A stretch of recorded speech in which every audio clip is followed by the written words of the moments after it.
Hello and very good evening students, कैसे हैं आप सब। मैं कलश गर्ल स्वागत करती हूं आप सभी का आपके चैनल अकाउंटिंग गुरुजी पर। वेल, आज की जो हमारी क्लास रहने वाली है वो एक बहुत अच्छे से टॉपिक के बारे में हम उसमें बात करने वाले हैं, जो कि हमारा टॉपिक रहेगा मार्केटिंग मैनेजमेंट क्या होता है। जैसे कि हमने आपको लास्ट लेक्चर में बताया था कि मार्केटिंग क्या होती है, आज हम बात करने वाले हैं मार्केटिंग मैनेजमेंट के बारे में। What is marketing management? तो नॉर्मल सा एक वर्ड आपके सामने आ रहा है, मार्केटिंग। क्या होती है मार्केटिंग? मैंने आपको कल भी बताया था। तो जो मार्केटिंग होती है वो एक ऐसा प्रोसेस होता है जिसमें आप अपने प्रोडक्ट को उसके डिमांड को आइडेंटिफाई करते हो और कस्टमर्स की नीड को सेटिस्फाई करते हो, अपने प्रोडक्ट की मार्केटिंग कर देते हो।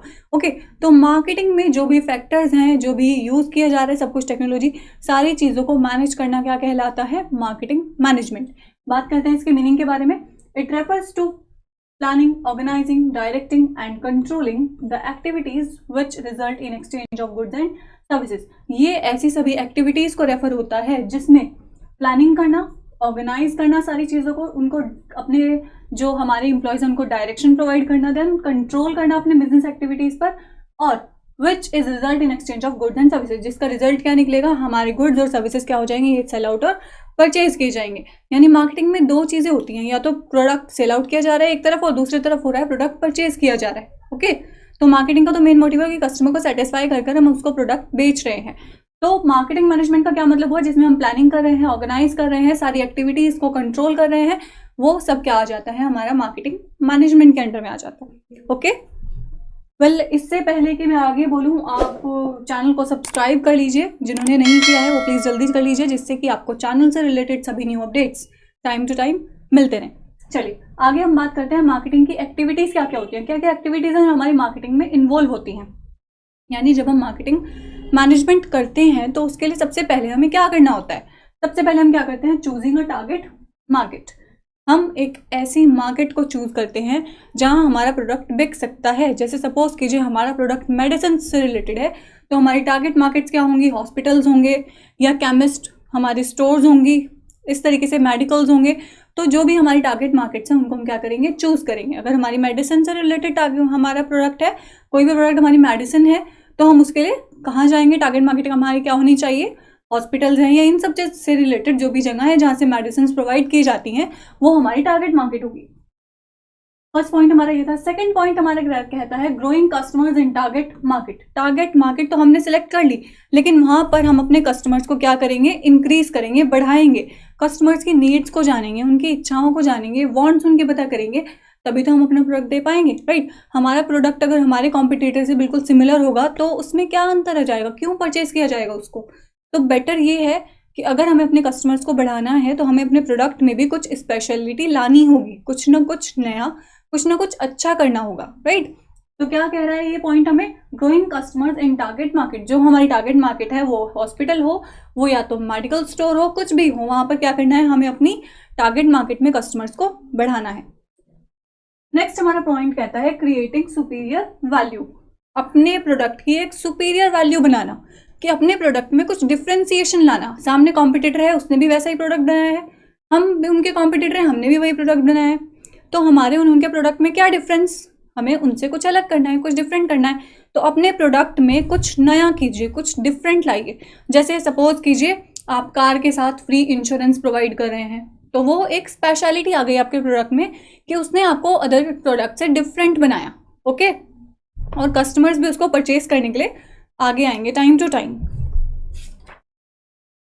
या चलिए नेक्स्ट जो हमारा टॉपिक रहने वाला है, जैसे कि मैंने आपको कल भी बताया था, वो बहुत इंपॉर्टेंट टॉपिक है। क्या डिफरेंस रहता है मार्केटिंग और सेलिंग के बीच में? What is the difference between marketing and selling? दोनों के बीच में क्या अंतर रहता है? तो मार्केटिंग और सेलिंग में बहुत अच्छा सा अंतर है। एक सबसे पहला, फोकस कहाँ रहता है? मार्केटिंग और सेलिंग का फोकस कहाँ रहता है? सेलिंग का फोकस रहता है on the need of the seller. Seller की क्या जरूरतें हैं, बेचने वाले को क्या चाहिए, क्या उसकी नीड्स हैं, उसके अकॉर्डिंग सेलिंग का जो प्रोसेस है उसका फोकस सेलर पर रहता है, क्योंकि बेचने वाले की जरूरतों को जानना ही मेन सेलिंग पर्पज में रहता है।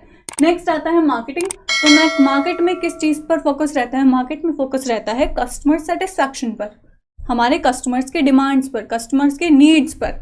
हम क्या देखते हैं कि अगर हमारे कस्टमर को इस प्रोडक्ट की ज़रूरत है तो हम ये प्रोडक्ट लाएंगे, अदरवाइज नहीं, अगर ज़रूरत है तो ये प्रोडक्ट लाने की कोई ज़रूरत नहीं है। ओके, तो जो हमारा सेकंड टॉप इसमें आपका आता है डिफरेंस, वो है ऑब्जेक्टिव। ऑब्जेक्टिव क्या कहता है? टू मैक्सिमाइज द प्रॉफिट, हम अपने प्रॉफिट्स को क्या करेंगे, मैक्सिमाइज करेंगे, ज़्यादा से ज़्यादा प्रॉफिट्स कमाएंगे। तो ये सेलिंग का पर्पस बन जाता है। इसका पर्पस क्या रहता है, ऑब्जेक्टिव क्या रहता है सेलिंग का, कि हमें प्रॉफिट कमाना है। लेकिन जो हमारा मार्केटिंग होता है उसका उसका पर्पस प्रॉफिट कमाने के साथ साथ कस्टमर्स का सेटिस्फैक्शन कमाना भी होता है, कस्टमर्स को सेटिस्फैक्शन प्रोवाइड करना भी होता है। ओके, नेक्स्ट बात की जा रही है स्टार्ट और एंड की। तो जो सेलिंग प्रोसेस होता है वो प्रोडक्शन के बाद शुरू होता है और खत्म होता है सेल के बाद, सेल से खत्म हो जाता है। जब हम प्रोडक्शन के बाद माल लेकर आते हैं और उसको जब बेच देते हैं तो सेलिंग प्रोसेस वहीं की वहीं हमारा फिनिश हो जाता है। लेकिन जो मार्केटिंग का प्रोसेस रहता है वो प्रोडक्शन से पहले ही शुरू हो जाता है और सेल के बाद तक चलता रहता है। ओके, नेक्स्ट जो हमारा पॉइंट है वो है सुप्रीमेसी। सुप्रीमेसी किसकी रहती है, यानी कौन सुप्रीम रहता है इन दोनों चीजों में। सेलिंग में जो सुप्रीमेसी रहती है वो रहती है प्रोड्यूसर की, जो माल को क्या कर रहा है, प्रोड्यूस कर रहा है। लेकिन मार्केटिंग में जो हमारी सुप्रीमेसी रहती है वो रहती है कंज्यूमर की, जो उस प्रोडक्ट को यूज कर रहा है वही डिसाइड करेगा कि प्रोडक्ट बेटर है या नहीं।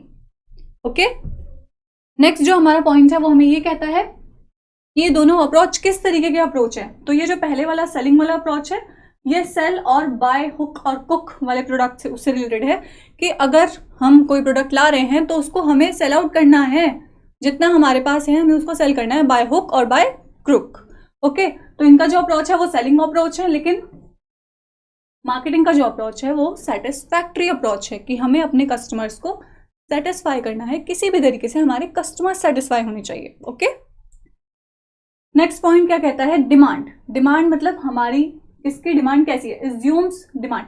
सेलिंग में हम डिमांड्स अज्यूम कर लेते हैं, कितना प्रोडक्ट चाहिए, कितना बिकेगा मार्केट में, कितना हम आगे ला सकते हैं, क्या हमारी आगे डिमांड रह सकती है। तो इसमें हम अज्यूम कर लेते हैं, पहले से ही सोच लेते हैं, किसमें, सेलिंग में। लेकिन मार्केटिंग में कस्टमर्स की नीड को देखकर हम क्या बनाते हैं, अपनी डिमांड्स क्रिएट करते हैं। ओके, तो ये जो आपके टॉपिक्स थे ये इन टॉपिक्स को हमने क्लियर किया है, और इनमें कुछ भी ऐसा लगता है जो आपको समझ में नहीं आ रहा है तो आप मुझे कमेंट बॉक्स में कमेंट करके बता सकते हैं। पहले एक बार इसको और रिवाइज करते हुए चलते हैं डिफरेंस को। सबसे पहले हमने बताया कि फोकस जो रहता है सेलिंग का वो रहता है on the need of the seller, seller की क्या जरूरत है, लेकिन मार्केटिंग का जो फोकस रहता है वो रहता है अपने कस्टमर पर। ओके, नेक्स्ट ऑब्जेक्टिव जो होता है सेलिंग का वो होता है प्रॉफिट कमाना, लेकिन मार्केटिंग का ऑब्जेक्टिव प्रॉफिट कमाने के साथ साथ कस्टमर सेटिस्फैक्शन होता है।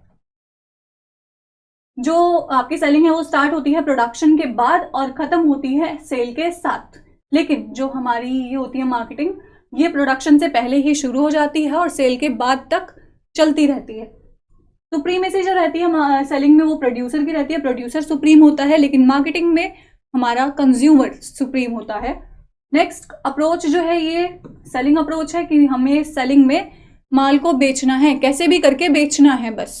लेकिन जो हमारी मार्केटिंग है उसका पर्पस रहता है कस्टमर सेटिस्फैक्शन, तो इसलिए उसमें क्या देखा जाता है, वो कैसा अप्रोच है, सेटिस्फैक्ट्री अप्रोच है, कस्टमर्स को सेटिस्फाई करने वाला अप्रोच है। इसमें डिमांड को हम पहले से ही अज्यूम कर लेते हैं और इसमें डिमांड कस्टमर्स की नीड को देखकर क्रिएट की जाती है। ओके, तो इन टॉपिक्स में अगर कोई क्वेरी है तो मैं आपको दोबारा बोल रही हूँ, आप मुझे कमेंट बॉक्स में कमेंट करके बता सकते हैं। कुछ भी ऐसा लगता है जो पॉइंट क्लियर नहीं है तो वो बता सकते हैं आप मुझे। फिर मिलते हैं आपके एक बहुत इंटरेस्टिंग और एक बहुत नए टॉपिक के साथ, जिसमें आपको बताया जाएगा कि मार्केटिंग मैनेजमेंट की फिलॉसफीज क्या हैं, क्या क्या फिलॉसफीज हैं जिससे मार्केटिंग मैनेजमेंट चलता है। ओके, कल मिलते हैं आपसे इसी वक्त, तब तक के लिए शुक्रिया।